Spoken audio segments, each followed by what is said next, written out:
Put Goldie in the potato field. Oh no, it's the dreaded potato thieves! I've stolen your golden potato and I'm taking it back to my village, which is somewhere over there. Woe is us without our golden potato. Our potato crops will not grow. We need someone to go find our golden potato. But I don't feel good enough to go. I mean, I've got the crops of potatoes. And I will train you, young Hobart, in the ways of the potato.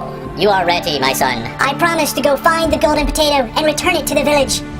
Thank God you're here, you bat. Yes, we shall journey together, Hobart, and find the potato. It's the potato thief! Get him! That's better than paying your potato right here. Oh no! Yo bat's been killed by the potato thief! I killed him. I am the potato. They got me. Oh, that hurt. I found the golden potato! I must return home to my village after mourning the death of my mentor, Yobat. You thought you killed me, but you didn't. No, you didn't. Okay. That's it. I'm dead. Now I have the golden potato and I have defeated my enemy. I shall head home. Yay, Hobart is back and he's brought the golden potato! Thank you, thank you. Here is the golden potato.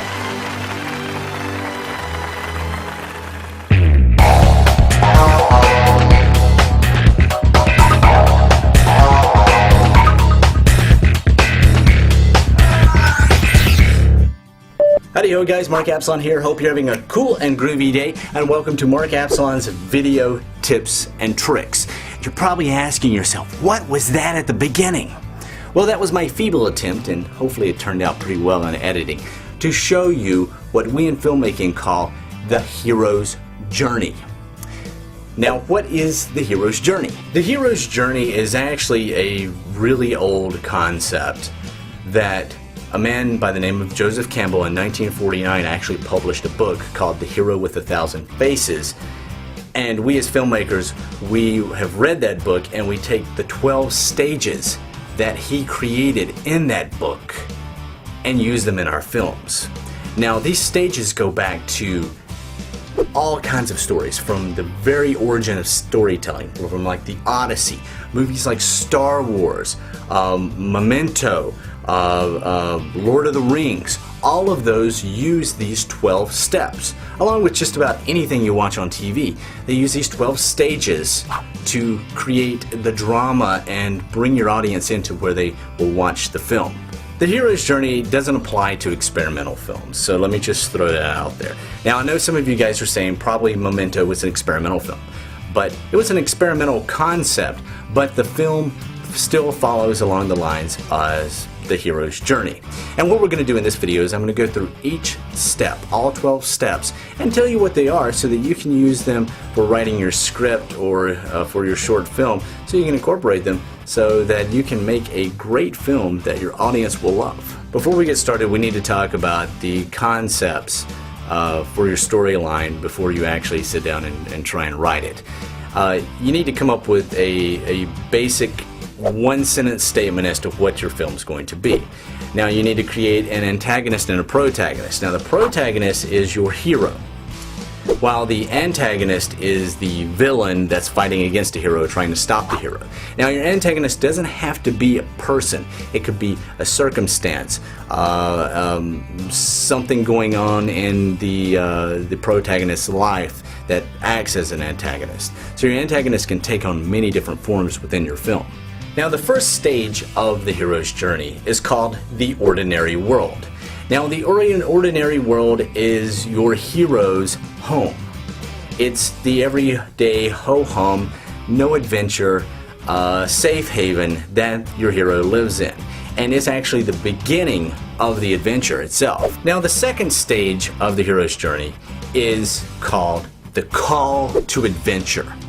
Now, this is a disruption in the ordinary world. It's a setup for a call to some sort of journey or quest that will be bestowed upon our hero.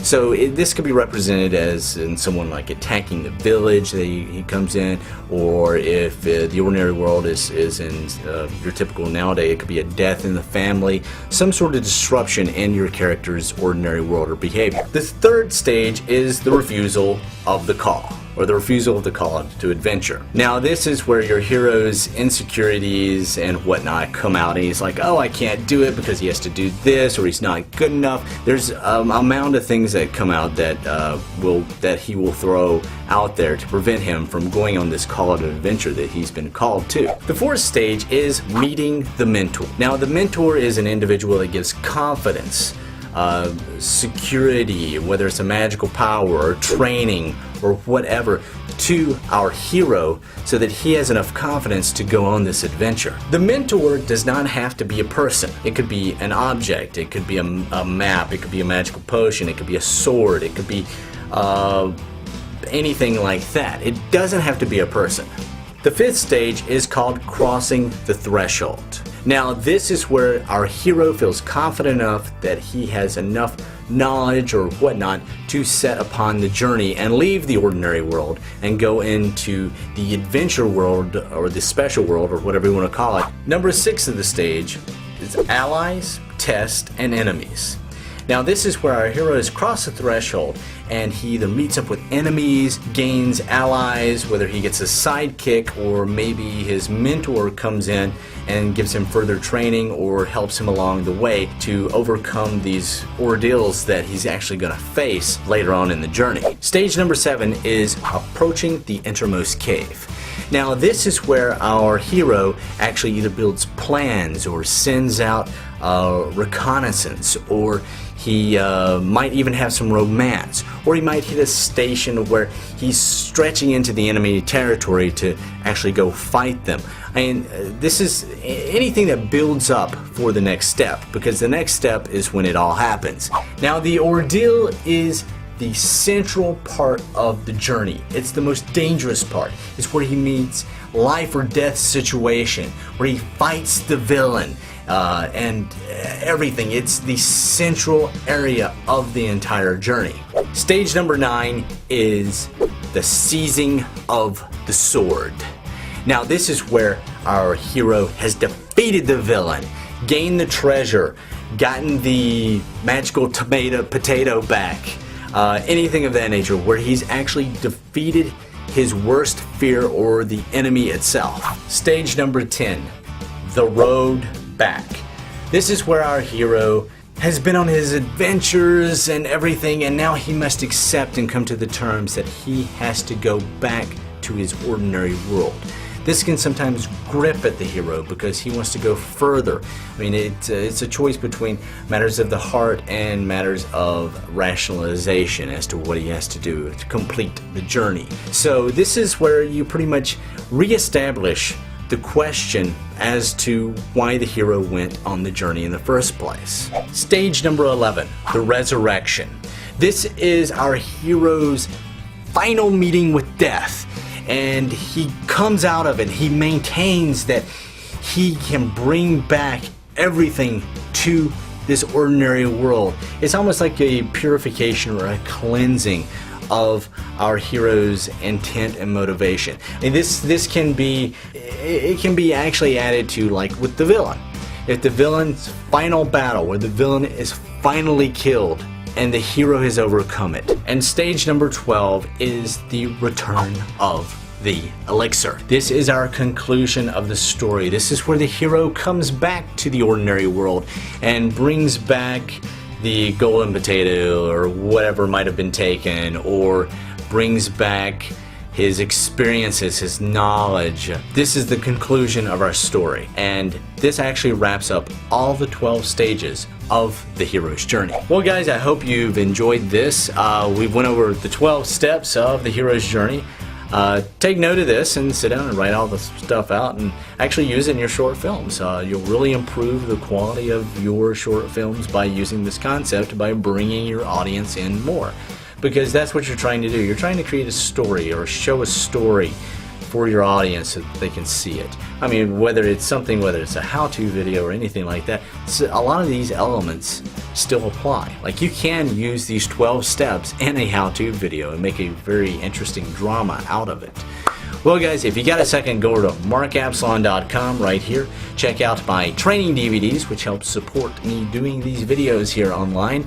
And check out my website with the reviews, the forums, and whatnot. And also, if you're on YouTube, you might want to subscribe to me because we're doing a subscriber-based contest every 10,000 subscribers. And we're giving away some really cool stuff, and it's an easy way to enter. You just subscribe. You can also comment on the videos because we're giving away a prize for that, and add me on MySpace too because we're giving away a prize for that. So it's gonna be fun. It's a fun idea that I started a while back, and if you want to see the video on it, you can click right here and that'll take you to the video and let you see some more of the details on it.